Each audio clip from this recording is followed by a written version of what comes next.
পৃথিবীর সবচেয়ে টেরা জাতি ইহুদি জাতি। ওরা ওদের 70,000 নবীকে নিজেরা জবাই করে দুনিয়া থেকে বিদায় করে দিয়েছে।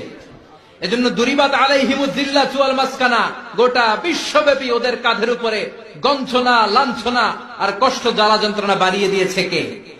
এই পৃথিবীতে এক হিটলার ইহুদি মেরেছে 60 লাখ। কয় লাখ? কথা বলেন। 60 লাখ মেরেছে।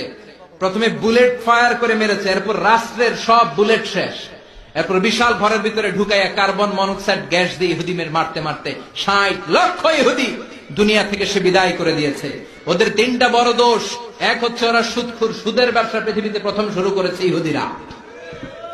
2 নম্বরে ওরা শয়তানকেও হার মানায় ষড়যন্ত্রের দিক থেকে। চিল্লায় বলেন ঠিক কিনা? গোটা বিশ্বে কিভাবে ষড়যন্ত্র তৈরি করা যায় ইহুদিদের চেয়ে ভালো কেউ জানে না। এরা শুধু নিজেদের 70,000 নবীকেই মারে নাই, আমার নবীর খাদ্যের মধ্যে বিষ মাখিয়ে বিশ্ব নবীকেও মারার চেষ্টা করেছে। বিশ্ব নবীর লাশ চুরি করার ষড়যন্ত্র করেছে। গোটা বিশ্বে বিমান ছিনতাই নামে কোন ছিনতাই পৃথিবীবাসী জানতো না। বিশ্বের বুকে সর্বপ্রথম বিমান ছিনতাই করেছে ইহুদিরা। বোমা হামলা কাকে বলে বিশ্ববাসী জানতো না। বিশ্বে প্রথম বোমা হামলা করেছে সমাবেশে ইহুদিরা।